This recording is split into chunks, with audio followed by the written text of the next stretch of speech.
projeto Ponto de Cultura, depoimento de Fernando Tenório de Oliveira, entrevistado por Mariana Caselato e Leandro Cuzan, São Paulo, 2 de fevereiro de 2010, realização museudapessoa.net, entrevista número PCMA-HV 233. Fernando, então, boa tarde. Boa tarde. Né? Vou querer que você comece, por favor, falando para mim seu nome completo, o local e a data do seu nascimento. Eu me chamo Fernando Tenório de Oliveira, nasci no dia 8 de maio de 1968, em Maceió, Alagoas. E fala para mim o nome dos teus pais. A minha mãe é Eudócia Tenório de Oliveira e meu pai é Paulo Alves de Oliveira. Minha mãe, Eudócia, era uma pessoa especial porque sempre batalhou muito, entendeu? E ela gosta muito da família, então acho que é interessante falar bem dela também, que é uma pessoa que a gente tem que preservar bastante. Ela, minha mãe e meu pai. E o que seus pais faziam? Então, meu pai é cabeleireiro desde a infância, desde a época das calças curtas, vamos dizer assim, né? Ele trabalhava com meu avô, entendeu? E meu avô também é cabeleireiro, era cabeleireiro. E a profissão que ele tem é que ele aprendeu com o pai, né? E minha mãe não, minha mãe sempre era só pedagoga mesmo, dona de casa, né, atualmente. Então, vamos começar falando um pouquinho dos teus avós, que eu acho que tem uma história bacana que você pode contar. Como que era o nome dos teus avós? Meu avô era Oscar Fernandes e minha avó era Nessi Alves. E o que eu posso te falar, que naquela época, dos anos 30, né, vamos dizer assim, meu avô era cabeleireiro, minha avó dona de casa, os dois pais de 11 filhos, uma vida muito corrida, né, naquela época, quase ninguém tinha televisão em casa. Eu escuto muito falar isso, né? Era uma coisa que era um prazer que quase não eram muitos que tinham ter uma TV em casa. Então acho que devido a isso, né, por tantos filhos, né, 11 filhos, né? Então, o que eu posso falar que era uma vida muito louca, né? Corrida. E todo mundo trabalhando. Meu pai mostrou foto do meu avô de terno e gravata. Então, acho que era um outro clima isso no Nordeste, né? Não sei aqui em São Paulo, aqui já estava bem adiante, mas é mais frio, né? Mas é isso aí. E onde que eles moravam? Em Maceió? Não, moravam em Recife. Em Recife. Os avós de Recife, num bairro lá que chamava-se Engenho do Meio. Uhum. É um bairro onde tinha escravos no passado, né? Então, por isso que tem esse nome de engenho, que era engenho mesmo. Eram vários engenhos de escravos. Aí o tempo passou, a escravidão acabou e com isso virou o bairro do Engenho do Meio. E você conheceu seu avô? Conheci meu avô, conheci minha avó. Minha avó ainda é viva, meu avô já é falecido. E o que você tem de lembrança dessa convivência com seu avô e com sua avó? Na época eram pessoas muito boas, tranquilas, né? E como eu era muito criança, não dava muita atenção, assim, eu achava aquela imagem de avô e avó, né? A minha avó sempre foi uma pessoa muito, assim, trabalhava, ela fazia bonecas, ela dava aula de catecismo, ela ajudava na igreja, aquelas pessoas beatas mesmo, sabe? Cuidava da família, todo ano a festa de final do ano era na casa dela, ela reunia toda a família, fazia questão do Réveillon, sei lá, muitas vezes Natal e Réveillon, como essa casa no Engenho do Meio era enorme, a casa de esquina, então tinham vários quartos, tinha uma parte grande de árvores, com árvores frutíferas, né? Então ficava todo mundo embaixo das árvores ali. Então o que eu posso dizer é que ela era muito mãe, aquela feita como aqui em São Paulo fala que a avó italiana, né? Muito na nona, né? E ela, por ser do Nordeste, ela tinha muito disso. E meu avô gostava da casa cheia, aquela casa animada, todo mundo junto, entendeu? Ele era muito calado. O que eu posso dizer é que ele era muito calado, ele não falava muito pouco. Então, eu não tenho muita imagem dele assim, conversando com ele, batendo papo, porque ele era muito fechado. Não sei porquê naquela época, né? Não sei. Talvez hoje as pessoas idosas são mais comunicativas. Naquela época, meu avô era mais fechado. Minha avó, ela falava muito dela, da infância dela. Então, foi isso. E aí, você lembra de você vendo seu avô trabalhar? Eu não cheguei a vê-lo. Não, porque eu comecei a trabalhar com 15 anos, 16 anos de idade no salão, e na época ele já era aposentado. Ele não trabalhava, ele cortava os cabelinhos em casa das filhas, né? Como ele tinha filhas que cresceram com ele cortando o cabelo delas, então, às vezes eu chegava a vê-lo cortando no quintal o cabelo da minha tia, mas é aquela coisa assim, eu acho que eu não tinha interesse na época, nunca parei para pensar, meu avô, o cabelo, entendeu? Porque muitas vezes na vida da gente a gente só dá valor quando a gente perde, né? Hoje eu olho assim, poxa, tivesse tido mais atenção a ele, perguntado mais a ele, eu saberia falar mais, né? Então, na época eu não achava natural, nunca tive aquela curiosidade, entendeu? Talvez tenha sido o meu erro, foi ter sido esse. Mas ele era uma pessoa assim, que ele trabalhava em casa às vezes, mas não com cliente, só com a família mesmo. E seu pai, você falou que ele começou a trabalhar cedo. Meu pai, na época que ele começou a trabalhar, ele trabalhou nos anos 40, né? Era na época das calças curtas, né? Os garotos usavam calça curta, não podia usar calça. Calça só homem e terno. E garotos usavam calças curtas. Então ele começou de baixo também, como eu também comecei, limpando o salão, dando cafezinho, fazendo, vai ali no banco, vai fazendo não sei o quê. Era aquele office boy de hoje, da nossa linguagem, né?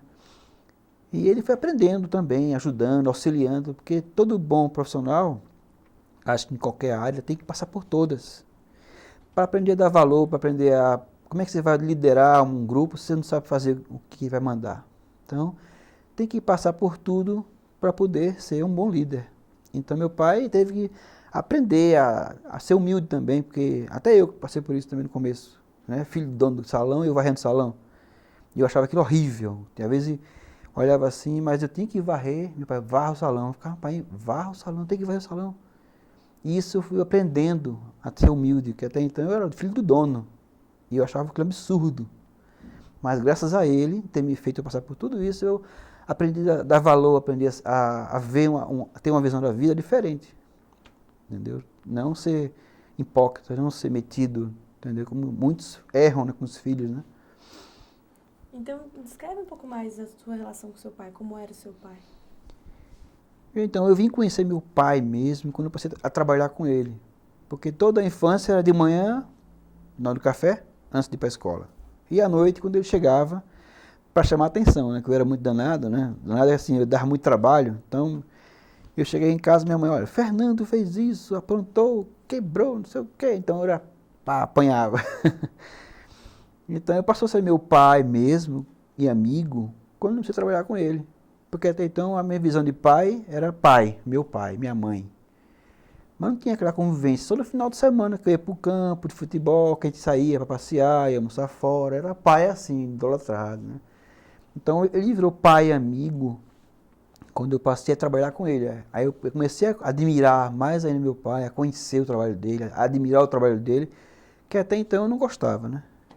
Da profissão, né? De cabeleireiro. Que isso é outra história que eu conto depois. E como que era a relação com a sua mãe? Era ótima. Minha mãe sempre foi uma pessoa muito boa, que também, na época deles, meus pais, existia uma coisa, né? Não sei se era ciúme, mas eu acho que a mulher não podia trabalhar, não devia trabalhar. Hoje em dia, a mulher já está em várias... ela se destaca mais do que naquela época, né? Então, a minha mãe, mesmo formada, meu pai não aceitava ela dar aula. Não, você não vai ser professora, que eu não quero, desde que eu não precise que eu trabalho. Não sei se era machismo, talvez, né? Naquela época em Recife, né? Aquela mentalidade.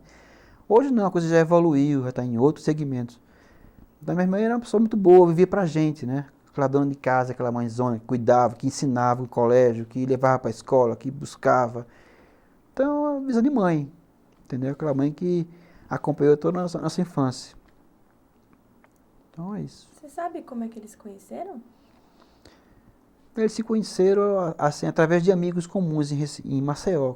Ela era de Maceió, né? Eles se conheceram em Maceió. Meu pai nessa época morava em Maceió e tinha um salão em Maceió. Isso ele com 19 anos de idade, já tinha salão. E ele era muito conhecido, fazia penteados, então ele era destacado em Maceió. Ele atendia muitas Miss, com todo evento que tinha de Miss Maceió, ele que fazia naquela época não era penteado, era perucas. Então ele além dele fazer a peruca, ele colocava a peruca, ele criava perucas para cada modelo uma peruca diferente. E depois, com uns anos, veio os penteados presos, que o prefeito fazia muito bem.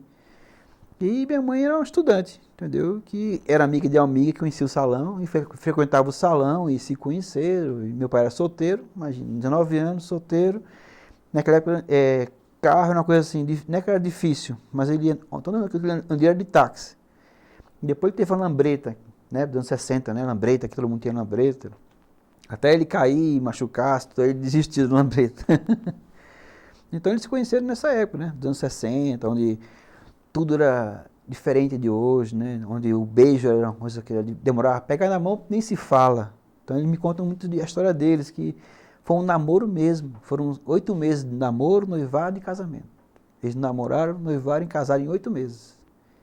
Porque não é aquela coisa, não tem aquela paciência que hoje, não tem essa, hoje ninguém tem paciência para esperar 8 meses, já casa logo, né? Já chega aos finalmente, como dizer assim. E naquela época não podia nem pegar na cintura.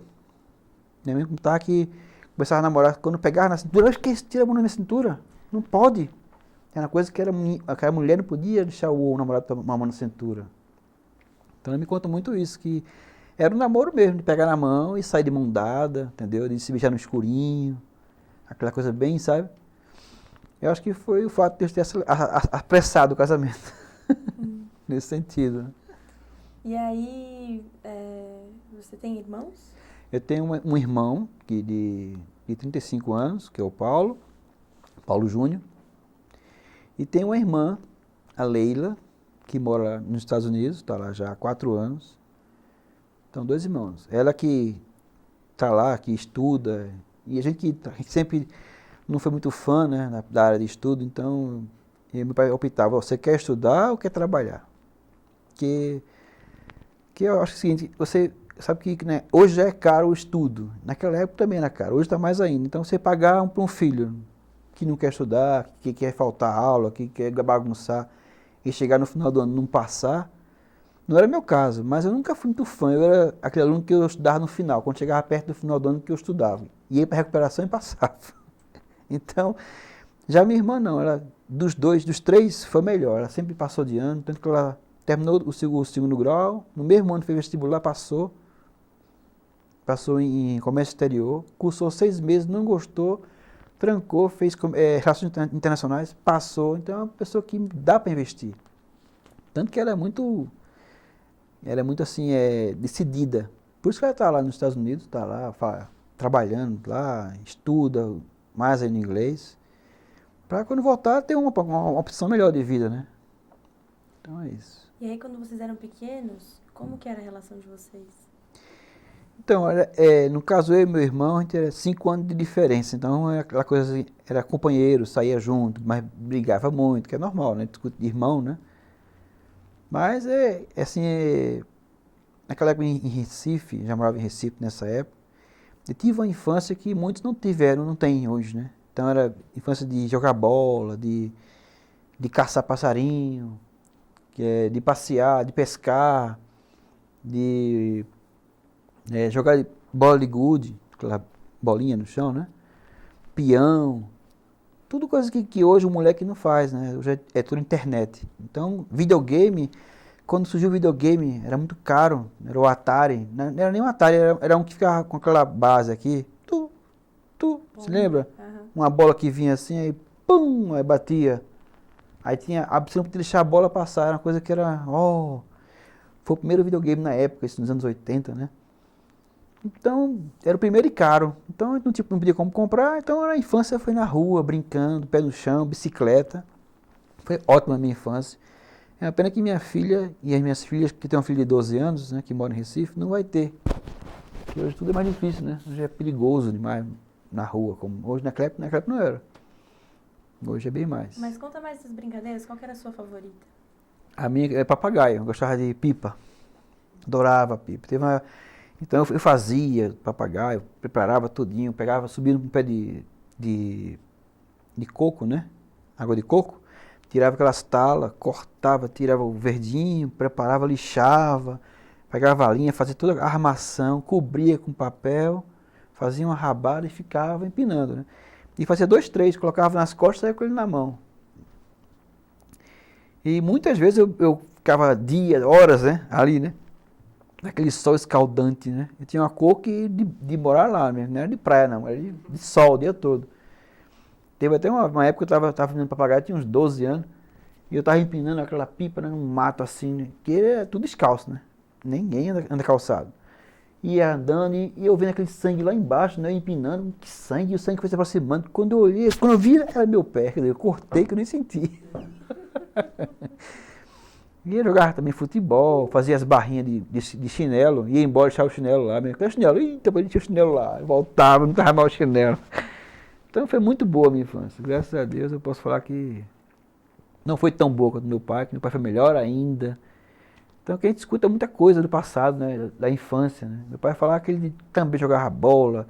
Eu acho que muita coisa eu fiz porque ele me ensinou, entendeu? Ele era muito, nesse ponto, muito presente.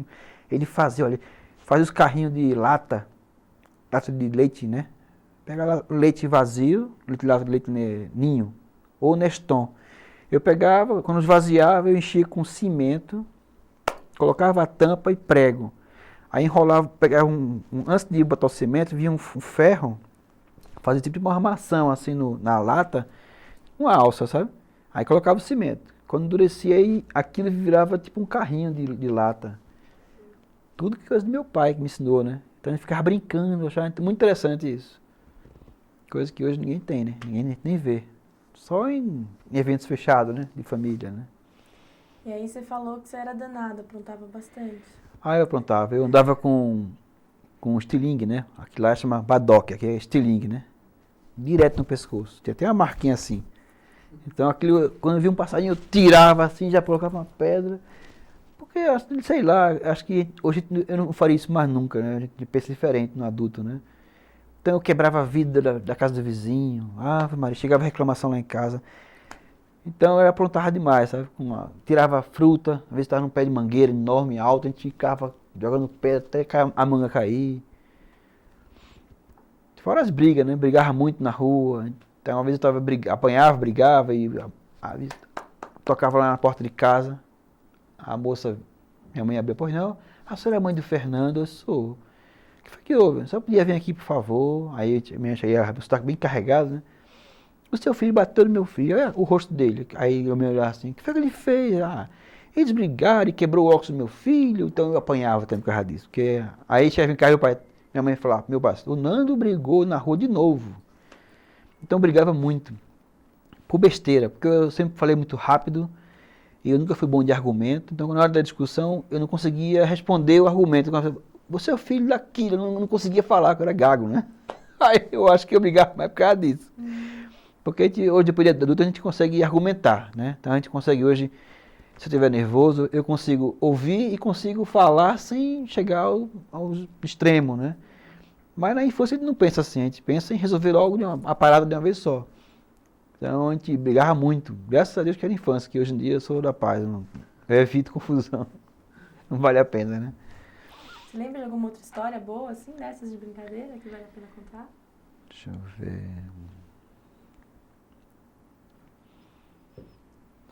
Quando a gente juntava grupo assim, essa era brincadeira individual. Quando era em grupo, a gente brincava muito de barra-bandeira.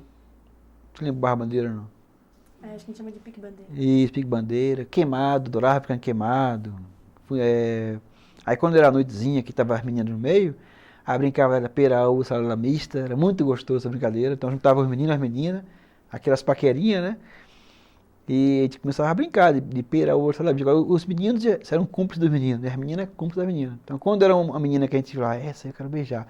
Aí apertava assim, pera-uva, aí fazia assim, já avisava que era a menina que queria, né? É salada mista, era beijo na boca, né? Eu adorava. Quando era aquela que a gente queria, aí você quer pera, ou então pera é um beijo no rosto, né? Aí eu falei, pera, aí beijava no rosto. E essa? Era uma que eu adorava essa brincadeira também. Então, foi muita brincadeira. E você lembra da casa onde você morava? Você consegue descrever a casa onde você morava?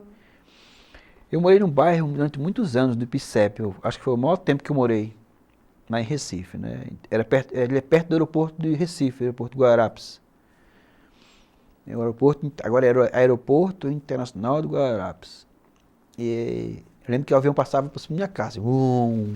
Em horários de pico, era vários, um atrás do outro, né? Mas a gente que mora perto do aeroporto, às vezes se acostuma de um jeito que nem escuta mais o avião.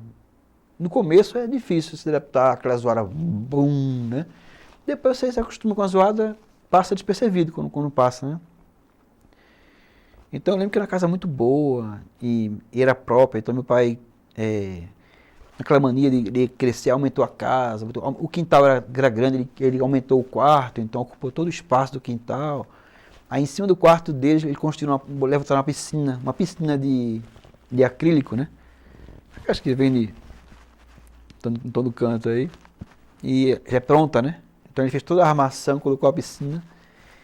E eu lembro que a gente inaugurou a piscina, tudinho. Na mesma semana a piscina deu um vazamento, molhou tudo o quarto. Aí chamou o rapaz que instalou e refez todo o serviço.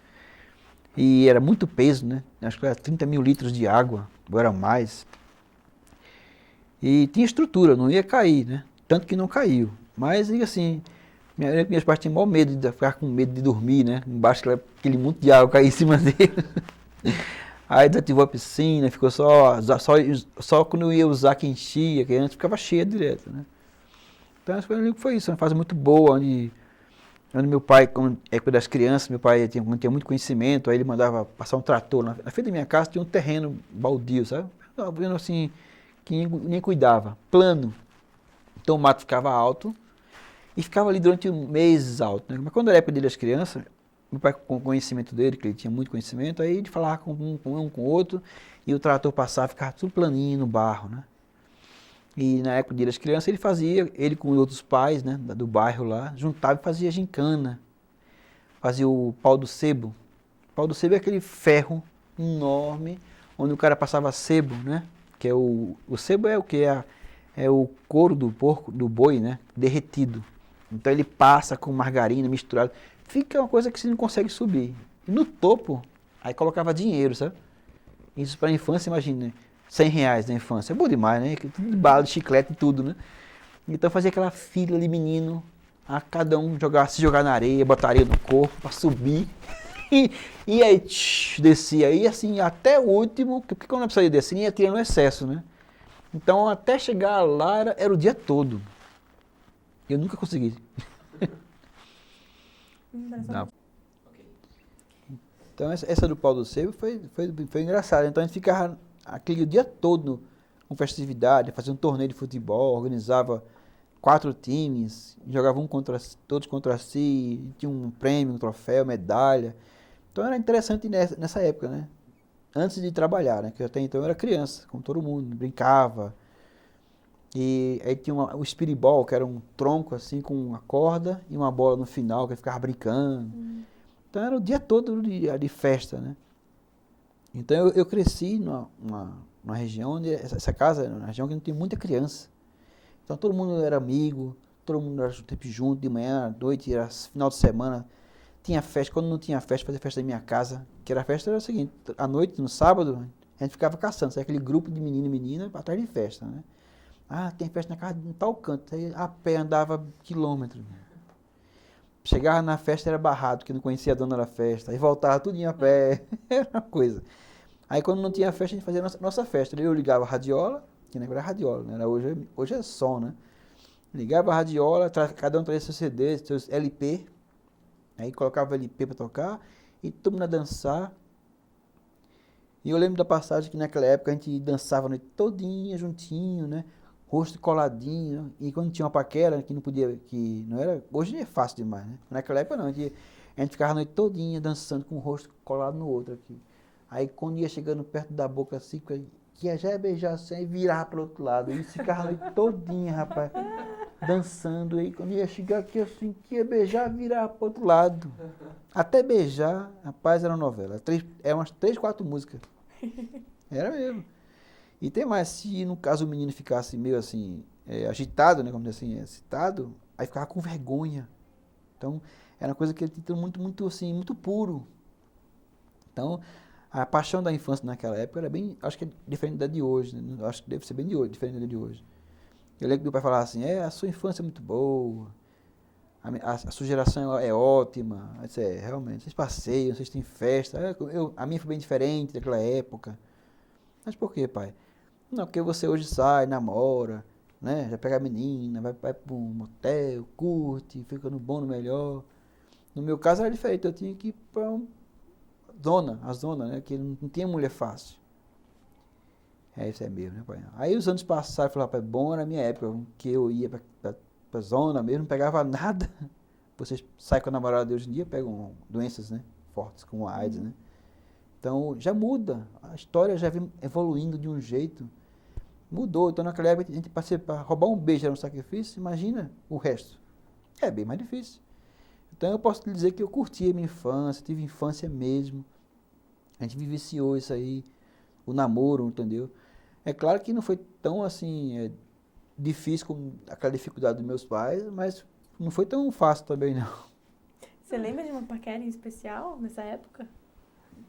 Sempre tem uma paixão, né? Eu tive uma paixão de colégio, que eu estudava num colégio lá em Recife. E nessa época eu morava em outro bairro, em Olinda. E o colégio era Imaculado Coração de Maria. Um colégio de freiras, né? E tinha um outro colégio que eu estudava, era São Bento. Que eram dois colégios. O São Bento era de padres e o Imaculado de freiras, né? E eu lembro que a minha paquera era assim, do ônibus, né? Eu ficava olhando para ela do ônibus, assim, ela com o uniforme amarelo, o meu branco, né? E eu ficava o tempo todo olhando para ela, só descia o mesmo ponto, os dois desciam o mesmo terminal de ônibus. No último ponto, na última parada, né? E isso eu andei durante meses, mas eu tinha vergonha de chegar perto dela e me apresentar a ela, né? Aí um dia eu contei ao meu pai, pai, tem uma menina no ônibus. Ele falou, ei, como é que você tá? Tudo bem. E as paquerinhas? Tem uma menina no ônibus que eu paquero ela, mas eu não tenho vergonha de chegar perto dela. Como assim? Muitas vezes eu entro no ônibus, eu olho, se ela não tá, eu desço e espero o outro ônibus. Até um dia, quando ela tá dentro, aí eu vou ficar sentado, olhando para ela. E você não chegou perto dela, não? Eu disse, eu não tenho vergonha. Que vergonha? Tem que chegar perto dela. Aí, o máximo que você vai conseguir o seu não tá aqui. Você tem que tentar o sim. Aí eu fiquei assim, eu com vergonha, eu nunca ia chegar perto dela. E isso foi durante meses, né? Até que um dia teve um aniversário na casa de um amigo do meu pai, no mesmo bairro, né? Aí chegou meus pais, minha mãe, né? Meu pai, a mãe e meu irmão, né? No aniversário lá. Chegando lá, entramos na festa, a festa era na parte de trás da casa, enorme, cheia de cadeira, de mesa, todo mundo conversando. Quem chega? Chega ela com os pais dela e o irmão dela. Aí quando eu olhei, não acreditei. Falei, pai, que foi? Aí para pai e mãe, né? É aquela menina ali, ó. Aí aquela ali, Aí começaram a conversar, aí os pais dela, o pessoal dos anfitriões apresentaram meus pais aos pais dela, que é normal, né? Isso aqui é fulano de tal, fulano de tal. Aí meu pai falou, meu filho estuda num colégio, e sua filha estuda em tal colégio, né? Então ele quer muito conhecer sua filha. Você se incomoda de eu apresentar sua filha a ele? Aí o pai dela, não, de jeito maneiro, cadê ele? Não, vem cá, Aí eu fui, né? Ó, esse aqui é o pai da Patrícia, eu nem sabia o nome dela. E a mãe dela, aí esse aqui é o Fernando. Aí a gente se conheceu assim, num aniversário, né? Comum. Aí foi aquela coisa, então minha primeira paixão foi a Patrícia, né? Eu tinha uns 13, 14 anos. Primeira paixão que marcou mesmo, né? Patrícia Ximenes era o nome dela. Até cheguei a procurar lá em rede, ver se encontrar ela no Orkut, nunca encontrei. Eu cliquei lá, Patrícia Ximenes, viu? Mais de 1000 Patrícia, meu Deus. Até encontrar uma por uma. Muitos não tinham foto, né? Então eu lembro que eu ficava, assim, dias, né, tentando encontrar, depois desistir. Porque eu vi aquela parte que não tem foto, aí você vai achar que é e não é, nunca é. Então é aquela coisa, marcou isso, é uma história, né? E no IPCEP eu tive uma outra paquera também, que eu era apaixonado por ela, mas ela não queria nada comigo. Aí eu namorei a irmã dela. Namorei a irmã dela pra ficar perto dela. Aí namorei durante um tempo a irmã dela, e ela gostava muito de mim, mas eu gostava da irmã dela, né? Mas eu achava interessante, eu fui namorando, até que um dia que eu vi que não dava mais, a gente terminou o namoro com ela. Aí o tempo passou, eu namorei outras meninas, aí até que um dia eu estava numa festa lá, e encontrei com ela, a minha paixão, que é na época do Ripsep, né? O nome dela é Geraldine, bonito o nome, né? Geraldine. Aí nesse tempo aí a gente começou a conversar, eu já tinha mais maturidade, aí começamos a namorar, eu já trabalhava também, né? já tinha uma outra cabeça, né? Porque quem nunca trabalha, assim, eu observo o seguinte, não sei se é naquela época ou se é hoje, né? Eu tinha o quê? 15, 16 anos de idade, né? Quando comecei a trabalhar. Com 18 anos eu já tinha um carro, então eu já tinha condições. E meus amigos, muitos não trabalhavam, era só estudante. Então, às vezes, Fernando, vai ter uma festa, vamos? Vamos, eu tinha carro, eu era o único da turma que tinha carro. E tinha dinheiro, muitas vezes. Então, às vezes, ia fazer uma cotinha, não tem, cotinha é juntar dinheiro para botar combustível no carro, né? Não tinha, nunca ninguém tinha. Então, é aquela coisa. Então, o fato de trabalhar muito cedo, você também amadurece. Então, você constrói uma sua vida em cima disso, que é, você começa a ter uma outra visão da vida, né? Porque só estudar é bom, estudar acho que é tudo na vida da gente. O estudo é a base de tudo. Quem consegue conciliar o estudo e o trabalho, melhor ainda, mas eu não conseguia conciliar. Eu passei até a estudar à noite, mas eu chegava na escola, eu queria aprender, e muitas vezes os meus colegas não queriam aprender. Então ficava aquela gazarra. Então eu percebi que à noite o estudo é muito mais difícil. Não sei em faculdades, mas estudar o segundo grau era terrível. Eu fazia segundo ano. Eu fiz o primeiro, passei no sufoco, porque eu queria aprender e não conseguia. Até o professor ia assim, não tinha aquela garra do dia, durante o dia. Não tinha interesse nenhum. Ele estava ali só para passar a aula. Então muitas vezes perguntavam um assunto e ele falava, não, é assim mesmo. Mas não estou entendendo, então procure entender. Já falei a você aqui. Então tinha muita dificuldade em estudar à noite. Aí comecei a perder o gosto também. Aí me dediquei só ao salão. Comecei a trabalhar e deixei de lado. Aí não cheguei a terminar o segundo grau. Parei no segundo ano científico. Por causa disso, né? Mas deixa eu voltar um pouquinho. Fala pra mim qual que foi a primeira lembrança que você tem de escola. Em qual sentido? Assim, do que você lembra de escola, a primeira vez que você foi, ou uma festa que tinha na escola, qual a lembrança mais antiga que você tem de colégio, de escola? Eu lembro que quando eu saí do bairro de Ipicep, fui morar em um outro bairro chamado Piedade, lá em Jaboatão dos Guararapes. Aí, então eu tive que transferir a minha escola para essa escola, né? E no primeiro dia de aula, eu cheguei na escola, né? Meus pais já tinham um poder aquisitivo melhor, então que na vida tudo é conquista, né? Então o bairro de Ipicep era um bairro assim, não é um bairro de pobre, mas é uma classe média, baixa. Quando meus pais começaram, meu pai tinha salão e começou a crescer o salão dele, aí ele começou a evoluir. Então é normal isso, você procurar um bairro melhor, dar o melhor para os filhos. Então meu pai tirou a gente de lá e comprou uma outra casa lá em Piedade, nesse bairro, né? Aí eu estudei no colégio melhor, então foi um colégio acho que foi o primeiro colégio que eu estudei, enorme, grande, tinha quadra, tinha banda. Banda, assim, todo 7 de setembro, o colégio tinha uma banda que tocava, que saía desfilando em Pernambuco, no centro da cidade. Então tinha uma banda musical, tocava música. Eu sempre fui muito fã de instrumento, eu tocava no instrumento. Então, no primeiro dia de aula, eu me sentei na cadeira lá e um colega chegou e falou assim, essa cadeira é minha. Aí eu olhei pra cara dele e disse, não tinha ninguém aqui, não tinha placa, não tinha nada, né? E todo mundo, cara, você é doido. Aí o cara disse, você não vai levantar? Eu disse, não vou levantar. E aí ele falou assim, na saída eu vou te pegar. Tinha muito disso naquela época, eu vou te pegar na saída. Porque ninguém brigava na sala. Se brigasse na sala, é suspenso. E no decorrer das aulas, nos intervalos, os colegas que eu não conhecia falavam, você é louco, esse cara é assim, assado, ele que manda no colégio. Eu moleque do Ipicep, deixar um cara querer ser mais do que eu, então eu já desafiava, porque eu vim de um lugar onde eu brigava todo dia. Então para mim era normal brigar mais uma vez, né?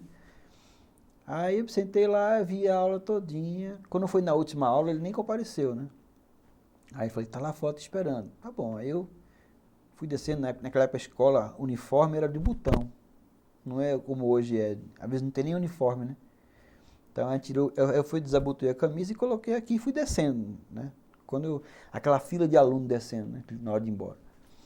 Aí quando eu tinha um batente com dois degraus, né? Quando eu fui descendo, ele estava embaixo me esperando. Aí começou a briga. E briga pra cá, briga pra lá, e me embolando no meio da rua lá. Aí depois daquela coisa, empurra, puxa pra cá, bate pra lá, e separa. Aí no mesmo dia a gente saiu da briga e fomos pra coordenação no mesmo horário. Não cheguei nem a ir pra casa. Aí a diretora perguntou o que foi que houve, como é que pode? Eu contei tudinho para ela, aí mesmo assim ela mandou só entrar no dia seguinte com os pais. Eu tinha uns 12 anos, 13 anos. Aí eu entrei com meu pai no outro dia, com minha mãe, tudinho. Minha mãe prometeu que nunca mais ia brigar na escola, me deu uma surra em casa de novo, que eu apanhava demais, tudo eu apanhava. Por isso que eu falo que muita gente fala, fulano é assim, drogado, porque apanhou muito. Gente, é mentira isso. Eu apanhei demais. Apanhei de folha de goiabeira. Sabe que folha de goiabeira? Tinha um pé de goiaba na minha casa, minha mãe cortava a goiaba assim, meu pai dava nas minhas pernas.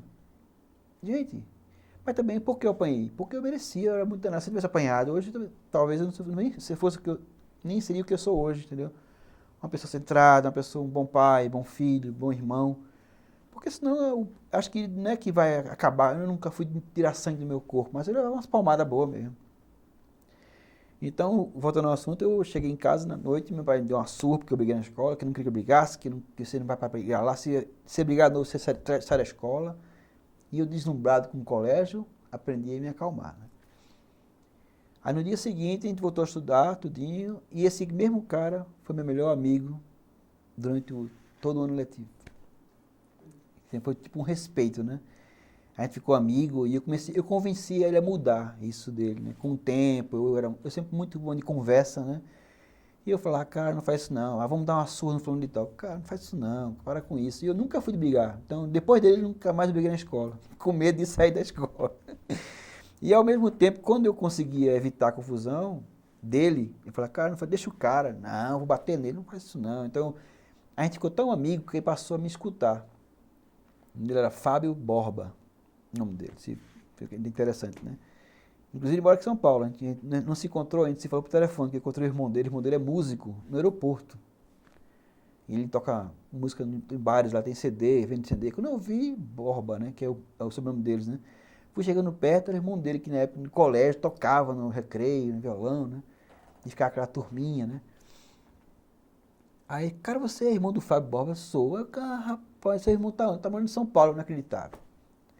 Aí, na época, eu mantive contato com ele e depois perdi de novo, porque eu tinha o telefone dele no meu celular e roubaram meu celular e foi embora meu telefone dele. Eu falei, meu Deus, é terrível, né? Quem perde telefone hoje em dia, se não tiver um backup de telefone, você perde todo o contato, né? E eu fiquei assim, não tem como ele achar o cara, né? Então, eu acho que foi uma coisa interessante isso aí. Então, eu não fiquei o popular da escola, que né, ainda é hoje popular, você chegar e ser a pessoa que todo mundo idolatra, né? Que eu nunca fui atleta, mas eu era muito comunicativo, muito, fazia o pessoal rir, brincar. Eu chegava no ambiente, eu descontraía o ambiente, eu sempre fui o líder na classe, então eu passei a ser o representante da turma, né? Tinha uma eleição na turma, eu sempre fui o líder, sempre fui eleito, reeleito. Tanto, acho que isso me acompanha até hoje, onde eu trabalho, quando eu era salão, eu sempre fui um bom patrão. Lá em Recife eu tive salão há 10 anos, né? Então eu sempre fui um bom patrão, aquele que escutava. Quando não dava mais, eu demitia a pessoa. E eu hoje em dia, trabalhando com meus colegas, é a mesma coisa. Eu acho que ninguém pode ser líder se não for um bom amigo, né? Saber entender as pessoas, entender o problema da pessoa, né? Que todo mundo tem problema, né? Então, isso me acompanhou muito na minha vida. E aí, juntando um pouco essas duas coisas, do trabalho e da escola, antes aqui da gente começar, você estava contando uma história de como que era para você na escola assumir que seu pai era cabeleireiro. Ah, é verdade. Eu cresci com um pouco de raiva, né, da profissão de cabeleireiro, que era que meu pai exercia e meu avô estava aposentado na época, né? Porque existia muito preconceito, né? No final dos anos 80, 70, começo dos anos 80, tinha muito preconceito de profissão. E tinha, na época, eu lembro que teve eu estava na sexta série, na sétima série, tinha uma matéria que ela chamava Moral e Cívica, que depois virou OSPB. E ela fala da profissão, fala de política, era uma aula voltada para esse lado, né? E a professora, não sei se ela fazia isso por maldade ou não sei, mas isso me chateava muito.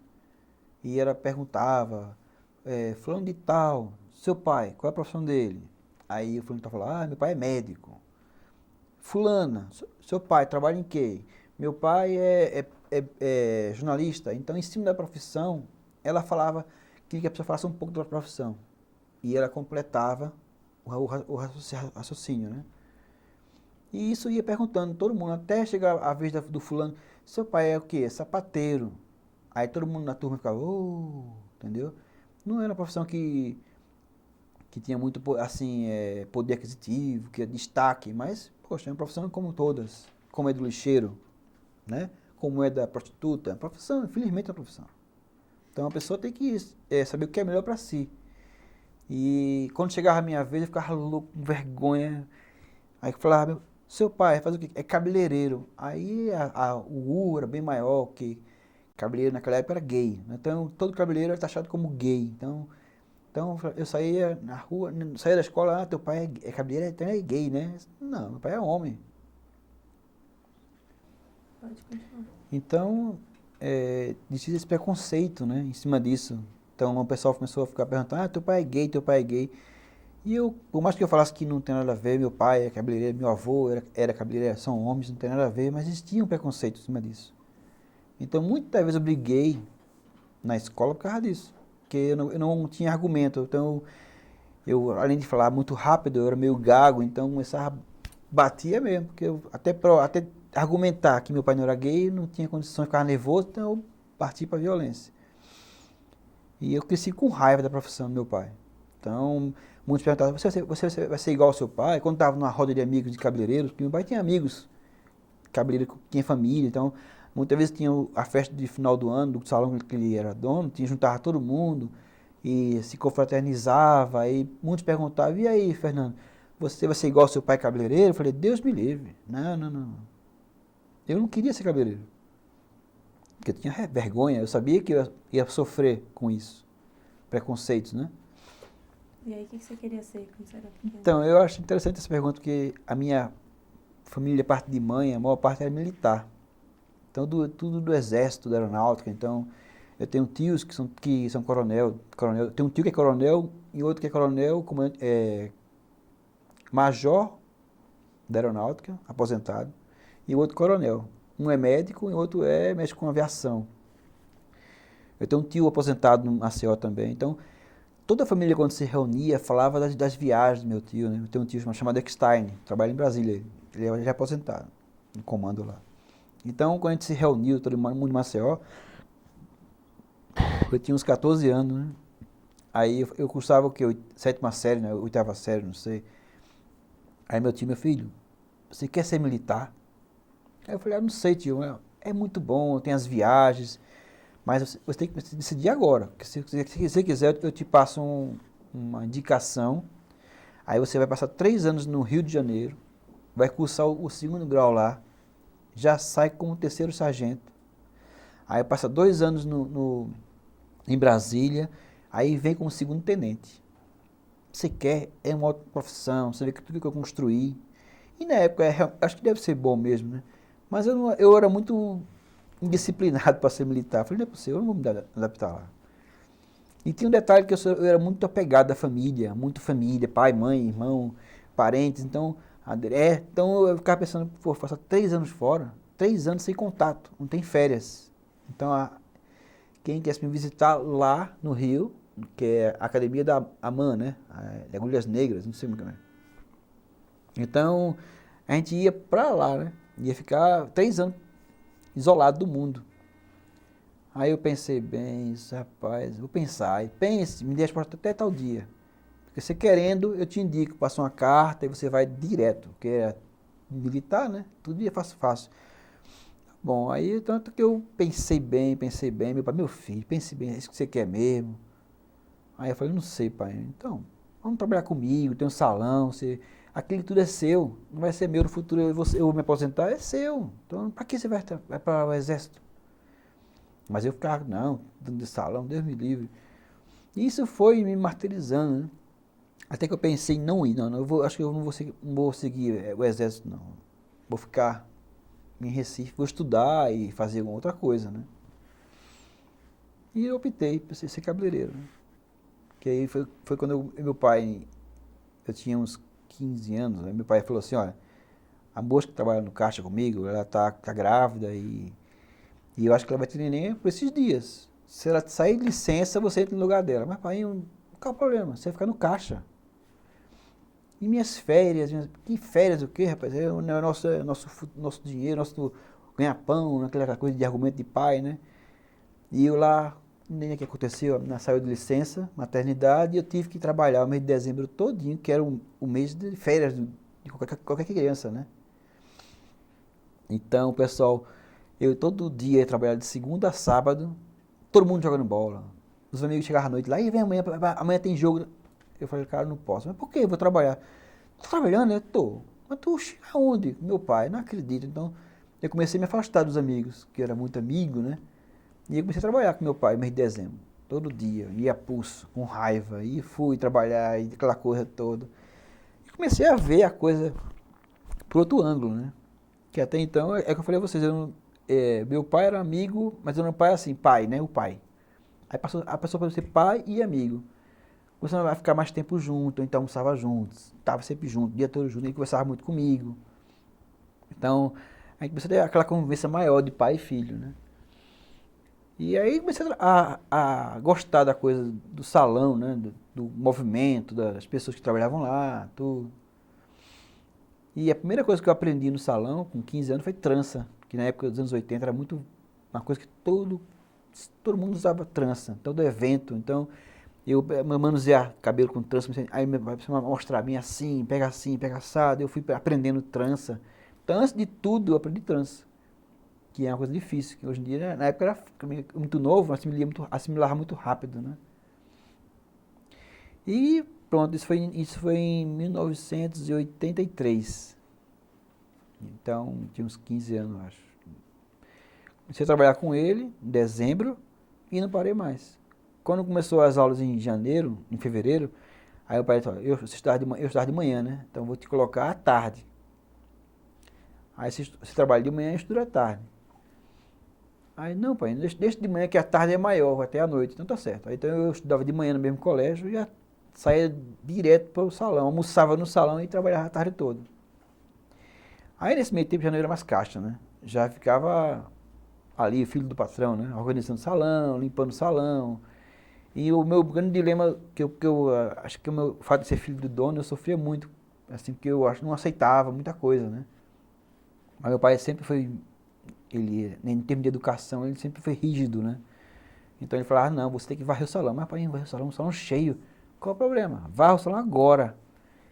E eu nunca fui de desacatá-lo, né? Claro, né? Varria o salão. Né? Com vergonha, varrendo o salão, cabeça baixa, né? Que às vezes ia a cliente, ia a filha da cliente, eu ficava olhando, admirando, mas ficava na minha, né? Então isso foi bom para um aprendizado, né? Que a gente aprender a ser humilde. A humildade acho que é importante em todos os segmentos. E mesmo por ser filho do dono, meu pai me exigia fazer as coisas para aprender. Para aprender também a ser a outra pessoa. Aprender a lidar com o ser humano, a respeitar o ser humano. Então isso foi muito interessante para o meu aprendizado na época, né? E comecei a trabalhar no salão, fui gostando da coisa, passei o ano de 84 todinho olhando praticamente, e em 6 meses eu comecei a cortar cabelo de criança. Então comecei a cortar cabelo dos primos, dos vizinhos, e era cheio de colega, às vezes eu pegava na rua os colegas, vem cá, entra aqui, vamos cortar cabelo de graça. Você sabe cortar cabelo? Sei, eu cortava, eu achava horrível, e a mãe na porta elogiar. Ah, adorei o cabelo do meu filho. Eu falei, meu Deus! E eu fui aprendendo assim, nos colegas, nos filhos dos colegas, né? Aí depois de uns 6 a 8 meses, comecei a cortar cabelo dos homens, né, adulto. Aí meu pai, eu tinha, como eu morava nessa casa lá, então era grande, tinha espaço, aí vai, ó, você quer aprender? Traga seus colegas que eu ensino. Aí eu comecei a cortar cabelo dos amigos, né? E meu pai perto, assim, assado, esse movimento é assim, e eu comecei a entender a coisa. E, cara, todo aquele preconceito que eu tinha, aquela raiva que eu tinha, sumiu. Porque eu passei a admirar a profissão. Então foi bonito. Então, aí, depois de um ano, eu estava já cortando cabelo de homem e de criança. Depois de 2 anos, eu entrei no feminino, porque meu pai sempre falou que na profissão da gente, a gente tem que abraçar todos os lados, né? Você não pode ser um profissional, assim, limitado. Você tem que atender o masculino, feminino e infantil. Toda a família. Mas era muito difícil. Eu achava muito difícil. Eu nunca vou aprender, nunca vou aprender. Mas eu nunca tem que tirar a cabeça. Eu falava, não, pare com isso, nunca vou aprender. Mas é muito difícil, pai. Mas pare, você vai aprender. A palavra é muito forte. Tudo no mundo se conspira com a palavra. Então você Ele tinha muito argumento nesse sentido. Então você precisa falar que eu vou aprender. Não é difícil. Você tem que ter força. E eu sinto na época certa, quem entra novo assimila muito mais rápido. Aí ele mostrava a situação, veio fulano de tal, entrou com 20 anos, vê a dificuldade dele. Com 20 anos de idade, a pessoa tem outra cabeça, tem outras dúvidas. Então você é novo, você não tem nenhuma preocupação na cabeça, você vai aprender. E realmente eu aprendi. E eu me tornei um profissional com 18 anos de idade, eu participando de campeonato de cabeleireiro em Recife, ganhando prêmios, primeiro lugar, segundo, terceiro. E muitas vezes eu participei do nacional lá, onde um dos jurados chegou pro meu pai e disse, eu não vou dar primeiro lugar para ele, porque ele é muito novo. Eu mereci primeiro lugar. Todo mundo viu meu corte lá, elogiou, tudinho. E ele falou assim, eu não vou dar primeiro lugar para ele, porque ele é muito novo. Vai estragar o menino. E meu pai conhecia ele, né? Não, tudo bem, você que sabe. Eu vou dar ele, a gente reunir aqui, vamos dar ele terceiro lugar. Terceiro lugar, porque vai ser bom para ele. Ele é muito novo, porque é primeiro lugar, ele vai ficar muito... Não sei, até hoje eu procuro me entender, né? Eu acho que ele estava certo. Ou não. Eu sei que eu fiquei muito decepcionado, porque todo mundo falava, primeiro lugar, porque no intervalo de cada categoria, as modelos ficam andando pelo palco, né? E quando eu desci do palco, eu ficava embaixo com o pessoal, né? Todo mundo veio até mim, me apertou minha mão, parabéns, esse corte seu é o primeiro lugar. Quem estava na plateia, chegava, e realmente, de todos os cortes, era o mais bonito, assim, destacado, né? E minha surpresa, eu fiquei em terceiro lugar, eu chorei muito, não, daí eu não participei mais. Não sei se foi um golpe para mim, eu fiquei tão arrasado que esse argumento não me acalmou, né? Não foi bom para mim, né? Mais que falasse que não, que era muito novo, que não era para eu ficar muito metido, né? Mas eu fiquei muito chateado, porque eu achei que deveria dar valor, né? Que todo mundo, tanto que não foi aplaudido o primeiro lugar, foi vaiado. Então existia muito isso, né? Eu com 18 anos, mas mesmo assim eu superei, entendeu? E me dediquei cada vez mais à profissão, viajava muito para São Paulo. Acho que o fato de morar aqui, por causa que eu admirava muito São Paulo, achava lindo São Paulo, frio, aquele calor de Recife escaldante, né? Você lembra a primeira vez que você chegou em São Paulo? Qual que foi a Eu sua impressão? lembro, foi em 96, eu acho. Você lembra o que você achou na hora que você... Eu fiquei deslumbrado, né? Cidade de pedra, né? Tanto concreto, quando eu olhava era concreto por todo que é lado, né? Recife a gente vê água, né? Recife está abaixo do nível do mar, você está no prédio da beira-mar, o prédio mais alto da beira-mar, você vê o mar acima de você. Então, tem pontos de Recife que você olha, você vê o mar de longe, entendeu? Então, é uma cidade abaixo do nível do mar. E cheguei em São Paulo, para onde eu olhava era concreto, concreto, concreto. Então, você não via água, né? Tanto que é longe, né? Daqui para São Paulo, para a água, para a praia, você passa o quê? Horas, né? Num carro. Então, eu fiquei deslumbrado com a cidade, com a beleza, com o clima. Adoro o clima daqui, né? As pessoas, né? Várias culturas reunidas no mesmo local. Então eu lembro que eu vim fazer curso aqui, o curso era no Centro Kubitschek, né? Era um centro local que tinha, chamado Promode, onde esse cabeleireiro, na época, o Fernando Alves, ele ditava moda, né? Em São Paulo. Então todo mundo vinha de Recife para ele, para aprender novas técnicas, o que ia ser usado. Então ele apresentava duas coleções, Primavera e Verão, que era em meados de setembro, e Outono e Inverno, que era no começo do ano, em março, né? Então eu optava mais por Primavera e Verão, porque em Recife o clima é tropical, né? Acho que vou me adequar mais com o verão, né? Então eu vinha para cá, eu e meu pai, a gente vinha juntos, né, por curso, né, passar aqui uma semana, né? E o curso era 3 dias, eu passava uma semana para passear, conhecer os lugares, locais, e eu muitas vezes aprendi olhando na rua o cabelo das pessoas. Acho que eu me destacava nisso aí, porque eu fazia aquela, né, triagem, sei lá, olhava um cabelo assim, poxa, cabelo bem cortado, né? No local que eu ia, né? Eu estava sempre passeando, né? Em banco, ficava no banco lá, olhando pro cabelo do povo lá, cada cabelo. Claro que eu não chegava em Recife e pá, aplicava, mas eu tinha clientes que gostavam, né? Então eu tinha clientes modernos que queriam novidade, então eu esperava, você viaja quando para São Paulo? Viaja tal dia. Então eu tinha muitos clientes que não iam no salão enquanto eu não voltasse, para aplicar o novo corte, né? Então foi muito interessante isso, por isso que eu gosto muito daqui por causa disso. Que a moda aqui dita, né? São Paulo é o centro da moda, né? Em cabelo, de roupa, tudo, né? E seu irmão trabalha no salão também? Meu irmão entrou com um pouco mais tarde, com 18 anos de idade. Entrou. Ele também, aquela coisa, sofreu influência, né? Tem meu primo, eu tenho um primo também que trabalhou comigo também. Eu entrei, depois de serviço ele entrou, um primo meu, trabalhamos juntos no salão, lá em Recife, no Davi. E cada um, e o meu pai tinha, na época tinha 3 salões, então ele colocou cada um num salão, a gente trabalhava junto, entendeu? E a gente começou a aprender a profissão, a crescer com o Dinho. E meu irmão começou a ver os dois trabalhando, eu e meu primo, que era muito unido, meu primo, né? Aí a gente falava, cara, é muito legal, vem aprender, vem aprender. Aí ele, meu irmão, na época era surfista, né? Mas como é que é? A vida é interessante, né? Deixou o surf para virar cabeleireiro e começou a trabalhar com a gente. A gostar também da profissão e aprendeu também rápido. Aí ele trabalhou a maior parte comigo, meu irmão, né? Ele teve a base com meu pai, depois eu estava em outro salão e tinha espaço. Aí meu pai, vai trabalhar com seu irmão. Então meu irmão não sofreu tanto aperto, nem assim, cobrança, como eu recebi, porque como eu era irmão, né? Eu não podia exigir muito dele, então eu exigia com jeito. Porque pai é pai, né? Pai fala as coisas, a gente aceita, né? Agora irmão é complicado, então eu tinha mais argumento com ele, olha, é assim, não é errado, não é assim. Então, o bom é que ele me escutava, né? Então, ele também é um ótimo profissional, trabalha aqui em São Paulo também. Ele é sócio de um salão aqui na Pedro dos Moraes. Então, ele está aí no salão e eu trabalho em outro aqui. Trabalho aqui na região, na Vila Beatriz, né? Vila Madalena. Então, é isso aí. E aí, do outro lado, assim, tem essa a linha de trabalho. E na linha do namoro? Então, a linha do namoro, eu posso te falar que eu sofri, porque como eu tinha salão em Recife, então vamos dizer que eu era um cara que conhecia muita gente. Então eu era convidado para eventos, toda época de carnaval eu ganhava convites para os bailes de carnaval. Eu fazia baile de carnaval lá em Recife. Eu fiz o Balmasqueio Municipal. Eu fiz o Miss Pernambuco lá durante 2 anos seguidos, eu e meu pai. Então a gente tinha um nome em Pernambuco, né?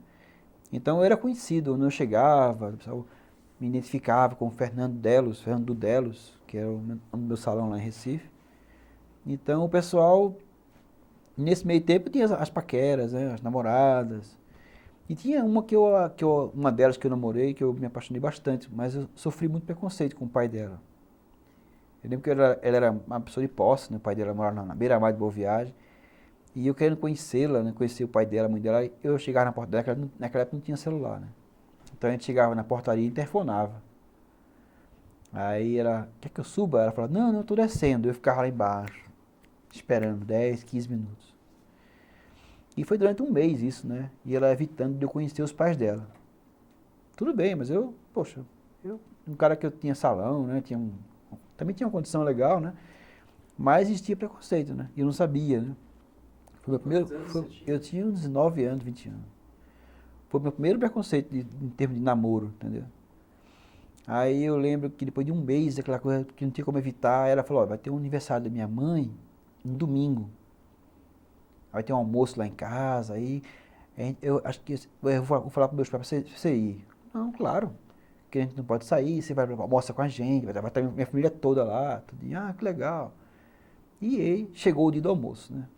Aí no domingo eu cheguei na hora do almoço lá, cheguei até um pouco assim, foi programado para as 13 horas, eu cheguei 11h30, né? Só vou chegar cedo para conhecer, né?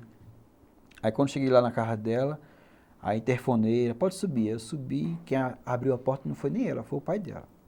E o cara, um senhor bem, bem assim, sério, né? Muito educado, mandou eu entrar, por favor, sente-se, muito cortês comigo. E eu achei muito assim, muito fechado, né? Mas até então tudo bem, ele não me conhecia, né? Não sabia quem eu era.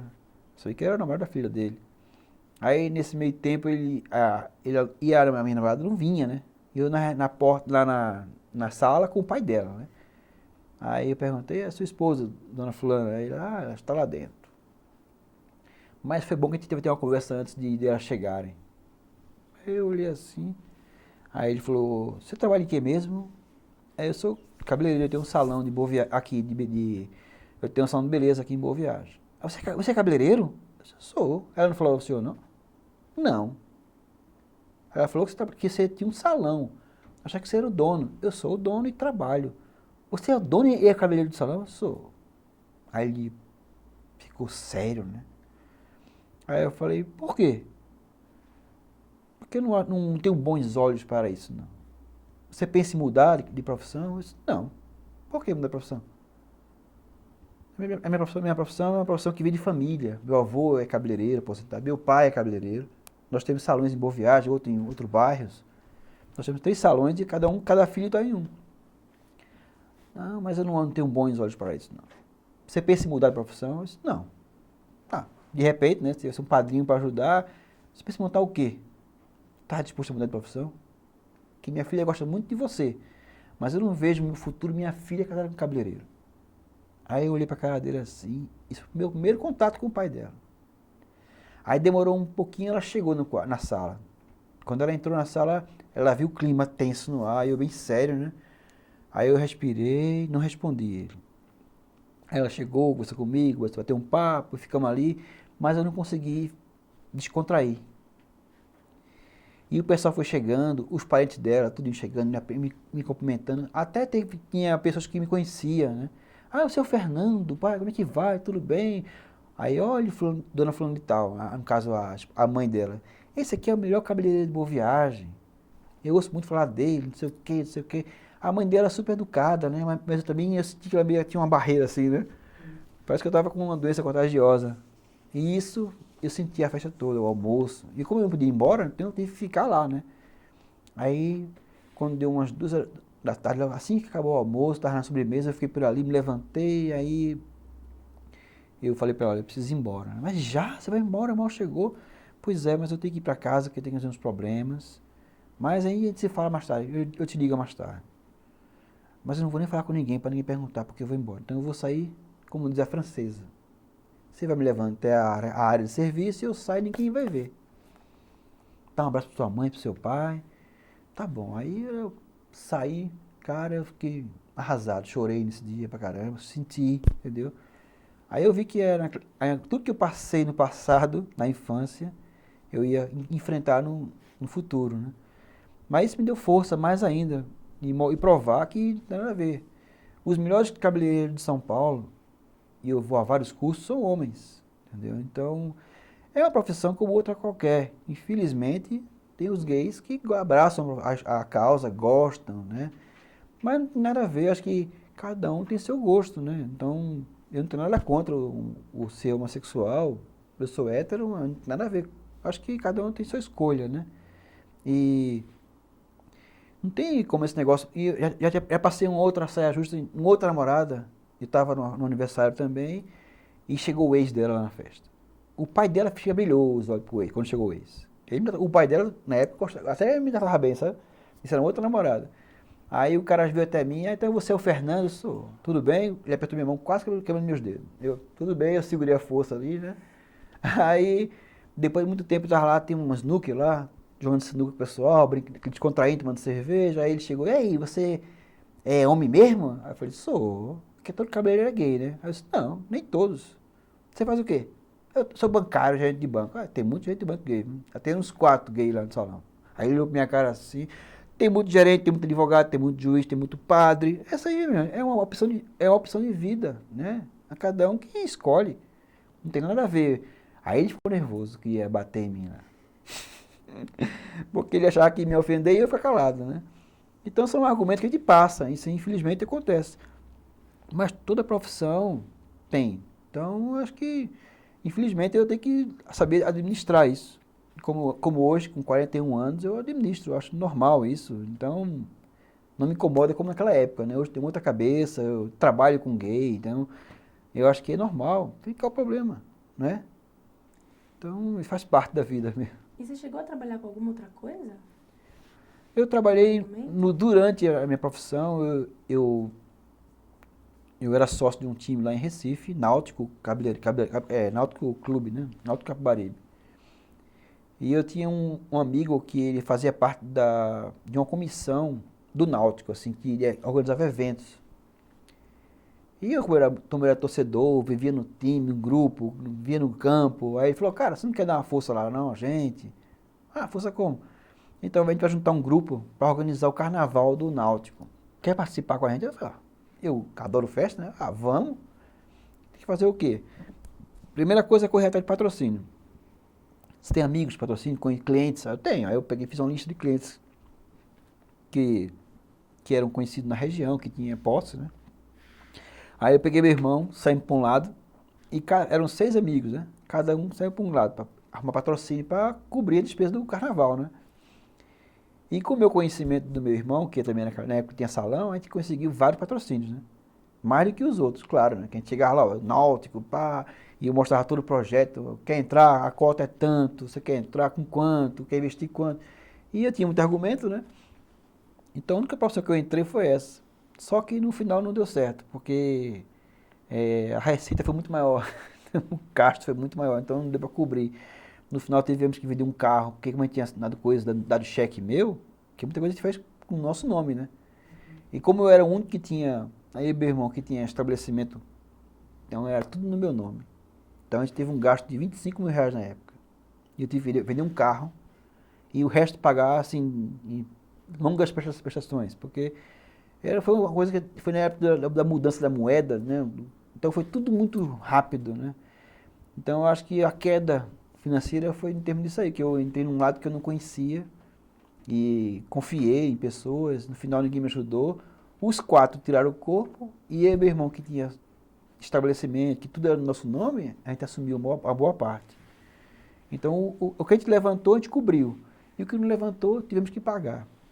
E naquela época, acho que, né, 90, né, e 8, 97, era R$ 25.000, era muito dinheiro.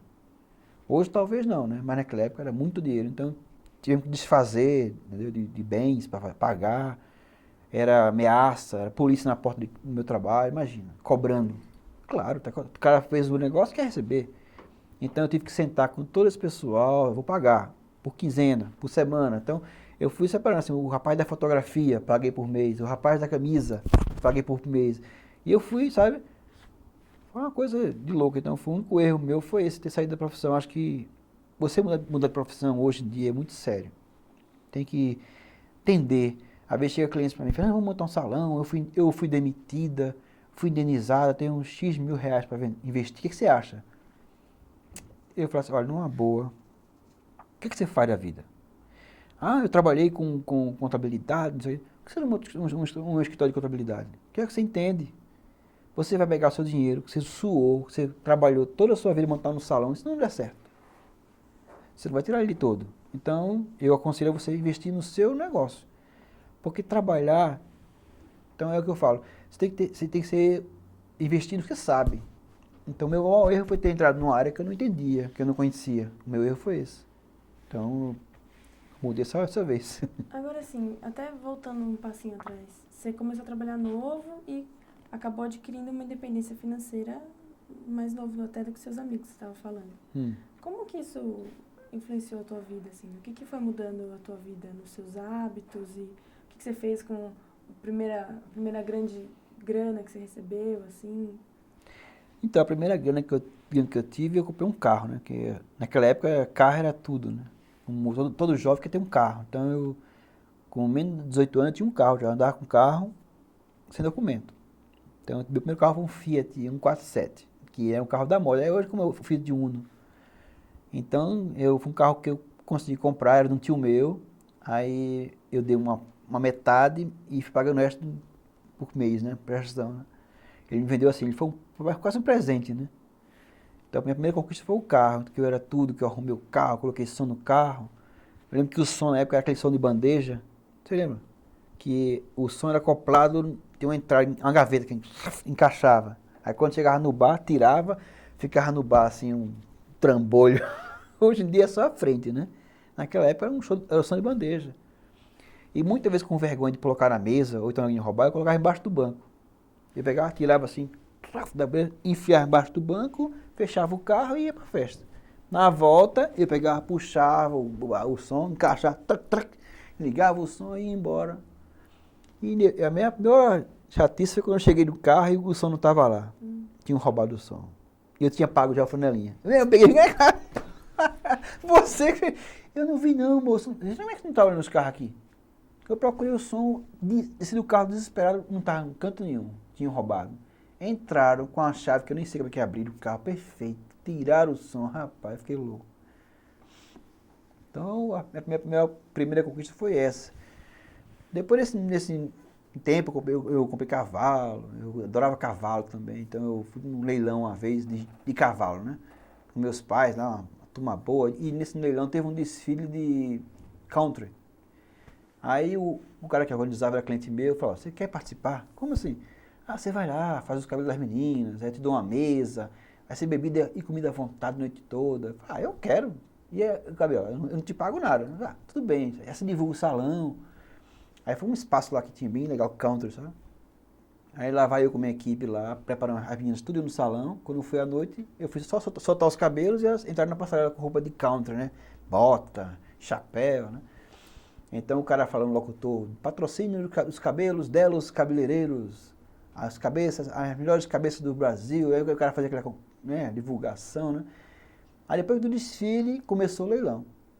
E a bebida, o uísque à vontade, eu entusiasmado, bebendo com o pessoal, né? Aí daqui a pouco o cara, olha aí quem vai querer. Aí o cavalo, entrava cavalo, o cara cavalo lindo, né? Aí entrou um puro sangue inglês, que eu fiquei apaixonado, preto, né? Cavalo de jockey, o cara falou, esse cavalo ganhou o jockey, eu terceiro lugar, no Rio de Janeiro.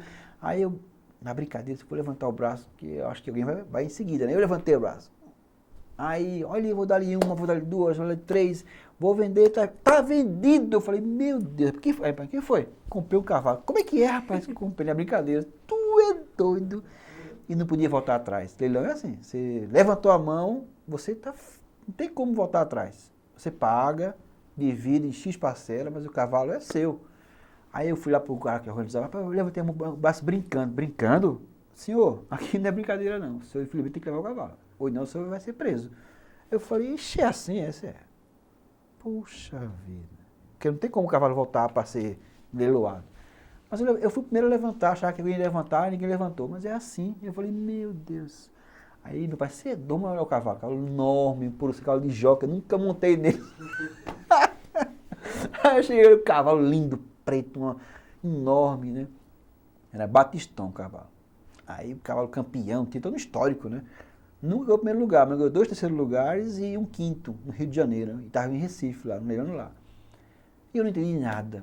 Aí eu peguei o cavalo, aí o cara, não se preocupe que ele está no jockey, o senhor paga por mês um tratador. E é assim que funciona. Aqui tem um pessoal que eu vou te apresentar. Aí eu que não entendi nada. Foi outro erro meu também. Aí eu conheci um cara lá que tinha uma como é que eles falam? Eu acho que deu branco agora. Onde eles põem os cavalos lá. Baia. A baia, tem uma baia lá. Aí disse, ó, meu sobrinho corre, você vai pagar um valor só e vai englobar tudo. Topa? Aí eu falei, top. E como é que é o gasto? Ó, por semana, uma saca de corsalina e mais isso, verdura, não sei o quê. Tá bom, aí eu encarei a coisa. E comecei a investir, né? Que era gasto, né? É uma vacina tal, e lá vai dinheiro para vacina. Aí tem que comprar tal medicação para ficar mais forte, tal medicação. E olha, foi um gasto, cara. Mas eu achava interessante, eu chegava no jockey, então ficava olhando os cavalos organizando, né? Até que uma das corridas que ele nunca ganhou, ficou em terceiro, nunca ganhou, né? Ganhou em terceiro lugar só. Que não deu retorno nenhum, era só gasto. Aí teve uma vez que ele estava bem preparado, né? Eu estava acompanhando, depois de 6 meses, né? Aí o cavalo saiu, ele disparou na frente, na curva, que é tipo uma volta assim, né? Na curva de binóculo eu vi o jockey puxando o cavalo assim. Em vez de ele fazer assim, porque até então eu achava que não existia máfia, e tinha máfia lá dentro. Aí foi quando eu soube, porque eu ia de vez em quando, não estava dentro todo dia, então tinha muita máfia, eu não sabia, né? Aí eu vi o jockey puxando o cavalo assim, ó, de longe. Fez a curva na frente e o jockey assim, ó, claro, freando o cavalo. Em vez de ele dar a corda para o cavalo sair, disparar, ele estava puxando o cavalo. Aí o cavalo foi ultrapassado e perdeu, né? Aí eu cheguei, eu não quero mais ele que vai montar no cavalo. Mas por quê? Porque eu vi ele em pé no cavalo, puxando. Isso é impossível. Rapaz, não sou louco não. Eu tô com binóculo, eu vi, o Batistão estava na curva, na frente. Ele tinha tudo para chegar no meu primeiro e segundo lugar. Mas seu sobrinho, né? Aí começou aquela confusão. Aí no mesmo dia eu tirei o cavalo da baia dele, coloquei outra baia e acabou a amizade. Para evitar violência, né? Então tudo bem. Então eu não quero mais você, nem você, nem seu sobrinho, cuide do meu cavalo. Porque se eu fosse levar adiante, ia virar confusão feia. Porque tinha que envolver dinheiro, aposta, tudo, né? Aí eu tirei o cavalo, eu tenho outra baia, perdi o interesse, aí eu falei, eu quero vender. Na mesma semana apareceu uma compradora, comprou o cavalo, né, um valor até legal. Aí eu vendi o cavalo, e essa moça continuou com o cavalo, até que ele morreu na pista. Ele teve uma queda e foi sacrificado na pista, eu soube anos depois, né. Porque às vezes, quando a gente abre o jornal, tem a parte de esporte e tem a parte que não é muito divulgada, né. É no cantinho, né? Aí eu fui li assim, interessante. Que tava falando de cavalos, né? Aí apareceu que ele tinha morrido. Eu falei, que pena. Então foi outro erro meu do passado, que eu investi errado. E aí você continuou morando com seus pais? Não. Atualmente eu estou morando com a namorada, né? Não sei, casado, né? Ah, não, sim, mas eu digo, quando você começou a trabalhar, você continuou morando com seus pais? E aí... Eu demorei a casar. Eu fui casar com 27 anos. Achei que eu nunca ia casar. Que era muito namorador, né? Tinha várias namoradas, namorava com namorava com outra. Aí eu me apaixonei por uma moça, ela era em Recife, ela é Cíntia, e namoramos 2 anos. Aí nesses 2 anos a gente viu que a coisa ia ficar séria mesmo, aí um acidente, ela ficou grávida. Aí, como eu gostava muito dela, casamos, e tem uma filha linda de 12 anos. O Gui hoje tem 12 anos, ela. Só que o casamento mudou, né? Depois que ela mudou, a gente casou e não nos adaptamos. Mesmo assim, eu insistia, eu gostava muito dela. E para encurtar a história, durou 6 anos o casamento. Mas o melhor de tudo foi o amor que a gente tinha um pelo outro, durou, ver a filha, né? Tem uma filha linda, faz parte do nosso amor, né? E aí, aí eu vim morar em São Paulo, foi aí que eu vim morar em São Paulo. Eu joguei tudo pro alto, né? Tinha um salão lá, tinha tudo, e eu vim morar em São Paulo. Minha tia deu uma força aqui na época. E ela falou assim, eu vou te dar uma força, eu vou te apresentar o meu cabeleireiro, quem sabe você trabalhar com ele. E eu cheguei num sábado, né, no dia, acho que foi 20 e pouco de maio, 99 isso. Foi a festa da minha irmã, de 15 anos dela aqui em São Paulo. Minha mãe vai morar aqui, né. Aí eu vim para a festa e não voltei. Meu pai voltou e eu fiquei. Aí na quarta-feira ela me levou no salão onde ela frequentava e eu bati um papo com o dono lá, ele gostou muito de mim. Na quinta-feira eu estava trabalhando com ele. Aí pronto, não parei mais. E de lá para cá não sou patrão, sou empregado até hoje. Eu acho que eu não consigo mais ser dono. É muita preocupação, eu prefiro ser... Meu pai é muito contra, ele acha que eu devo ser dono, como é que você consegue aguentar, receber ordem. Mas sou um cara que me adapto muito fácil, entendeu? Então eu procuro entender, então eu sou muito maleável, eu não sou de confronto. Eu trabalhei 5 anos em outra empresa, antes de entrar, eu estou em outro salão agora. E eu fui muito amigo do meu patrão, a gente tem que trabalhar junto, vestir camisa. Então eu sou um cara que eu luto pela empresa, entendeu? Então eu via que quando não estava dando mais para mim, eu saí numa boa. Então eu vejo muito isso assim na profissão, entendeu? Que a gente tem que ter bem com as pessoas, né? Não pode se confrontar, não pode entrar em choque.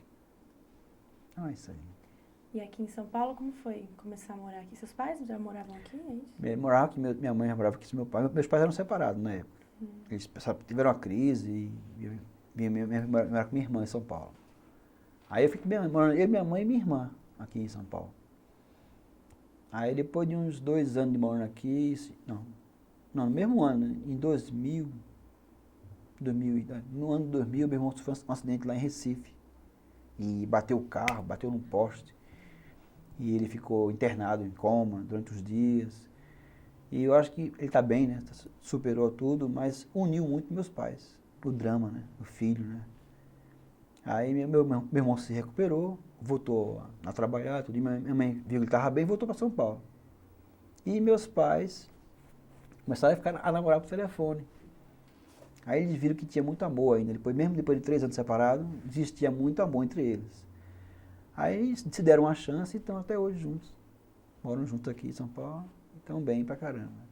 E meu irmão depois veio também morar em São Paulo. Agora nós estamos todos aqui em São Paulo trabalhando. E foi tranquila essa adaptação? Foi ótima. Primeiro que eu vim na frente, então eu me dei muito bem aqui, né? E falava muito bem daqui de São Paulo, que é muito bom, é fácil, a gente ganha dinheiro. Aqui São Paulo é essa das oportunidades. Te dá tudo.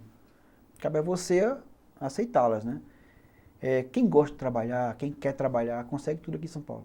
Quem é uma pessoa acomodada, que espera muito dos outros, demora mais. Então eu, como assim, muito assim, gosto da profissão, gosto de trabalhar, então me adaptei super fácil aqui em São Paulo. Não tenho o que reclamar, não. É mais para quem mora longe, né? Oi? Fala aí para mim. Então, eu queria saber, assim, nesses anos todos que você já trabalhou como cabeleireiro, se tem algum fato interessante que te marcou com alguma cliente, enfim. Deixa eu ver o que pode passar, né? Tem fatos engraçados e tem fatos chatos. Qual que você acha melhor interessante? Te marcou mais que você quiser contar. Porque na nossa profissão a gente não pode errar, né? A gente é rei até o dia que a gente erra. E infelizmente todos nós estamos expostos a errar, não só acertar, né? Tá gravando aí? Então a gente é muito cobrado, então a gente é idolatrado. Até o dia que você erra. Então eu acho que a profissão de cabeleireiro é um pouco ingrata, você não pode errar nunca. É igual o médico errou um diagnóstico, mata o paciente. Se a gente errar uma química ou um corte, perde a cliente. Então é difícil ter a segunda chance. Eu tenho clientes que estão comigo há anos, desde que cheguei em São Paulo, que me acompanham assim, eu vou, vai. E eu já errei com elas. Às vezes eu conversando, eu cortei o cabelo demais e ela ficou chateada. Mas ela falou, eu vou te perdoar porque eu gosto muito de você. Mas se errar de novo, não veio mais aqui. Não vou te acompanhar mais. Então tem algumas clientes que elas até dão uma segunda chance.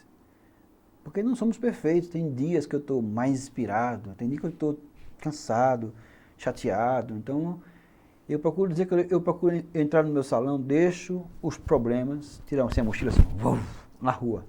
Aí eu entro, trabalhar. Quando eu volto, que eu vou embora, tchau gente, aí eu coloco de volta e vou para casa. E pior é chegar em casa. Chego em casa, eu tiro de novo, deixo na rua. Entro em casa. Na hora de ir embora, eu ponho de volta. Porque a gente não pode levar os problemas nem para o salão e nem para casa. Que isso atrapalha muito. Então, eu tenho situações engraçadas no salão.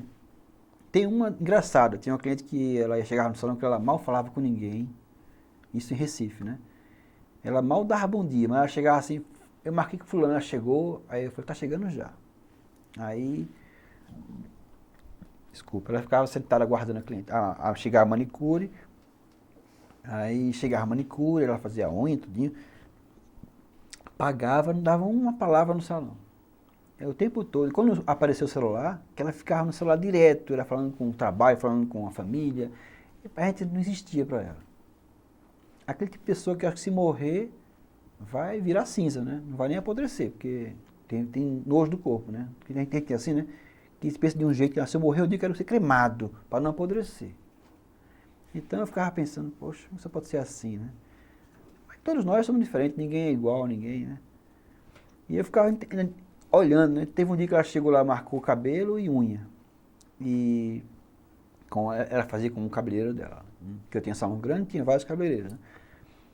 E o cabeleireiro não chegou. Ligou, estava atrasado, não sei qual foi o motivo, ele falou que ia chegar no horário que tinha marcado com ela, que era às 9 da manhã. Aí eu também estava com o cliente marcado, não podia atender. Essa mulher deu um escândalo no salão. É um absurdo, não tem cabeleireiro aqui. Não, tem. Todos estão com agenda marcada. Não tem como a gente parar um serviço para fazer o seu.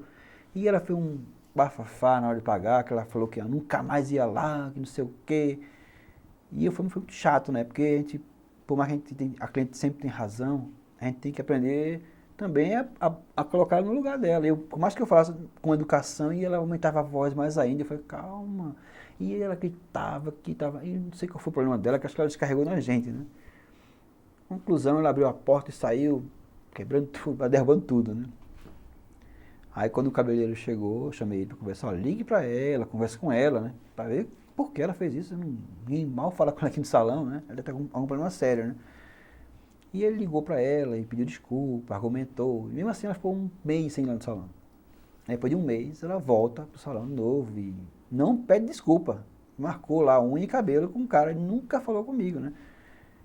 E assim foi, até que um dia, meu salão era numa galeria e o banheiro era no primeiro piso, né? Então tinha uma escada redonda assim, né?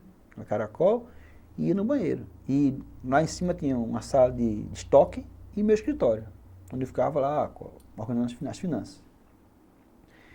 Então, quando eu estava desocupado, eu ficava lá no meu estoque, lá no meu escritório, lá vendo os pagamentos, vendo...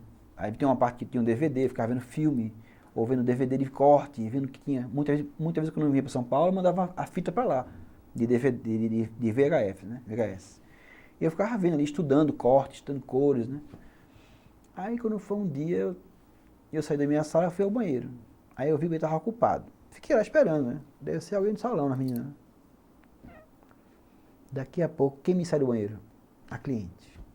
Que parecia que comia só caviar, né? Quando ela saiu do banheiro, gente, um cheiro daqueles fortes. Acho que ela comeu algo de errado lá.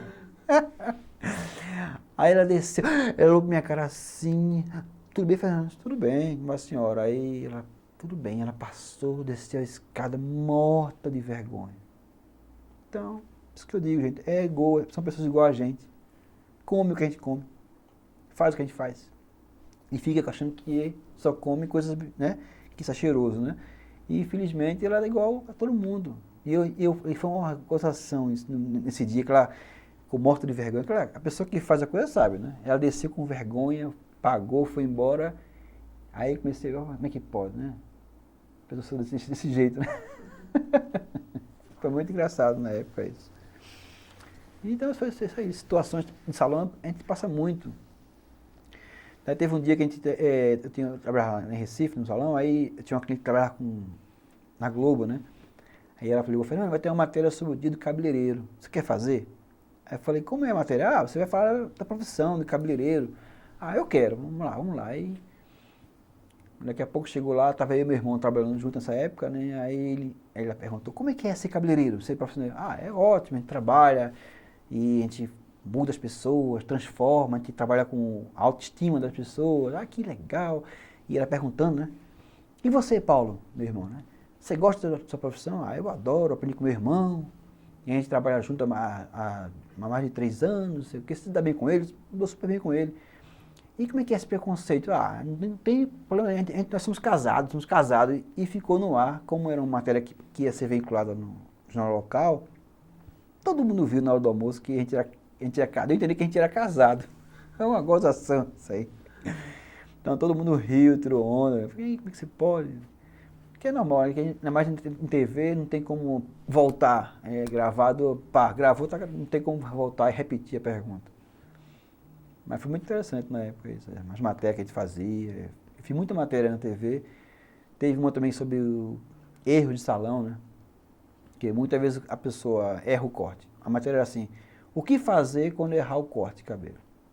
Então a matéria foi, segurando também no meu salão. Aí a repórter perguntou a mim, o que fazer quando errar um corte de cabelo? Então quando você atender uma pessoa que veio com um corte errado de outro salão. Aí eu falei, a primeira coisa é você analisar o corte, ver se tem solução. Se não tiver solução, deixa crescer. Porque quanto mais você mexe, pior. E foi muito legal essa matéria, porque muita gente foi até meu salão para consertar ou tentar mudar o corte, que sofria muito com isso, né?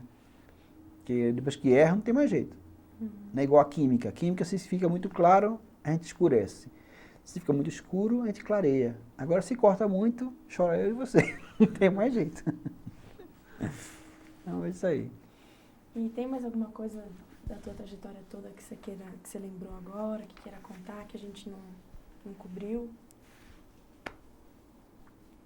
O que eu posso dizer a você é o seguinte, que o fato de eu estar em São Paulo esses 10 anos, e nesses 10 anos trabalhar aqui, eu aprendi muito, entendeu? Acho que eu cresci muito profissionalmente, amadureci muito minha cabeça e a forma como eu pensava há 10 anos atrás era uma e hoje é outra. Então, Eu posso dizer que muita gente que vem para São Paulo tem mania de, São Paulo eu vou morar porque é melhor, é bom. É bom, mas eu aconselho a quem vem morar em São Paulo não morar muito longe da cidade.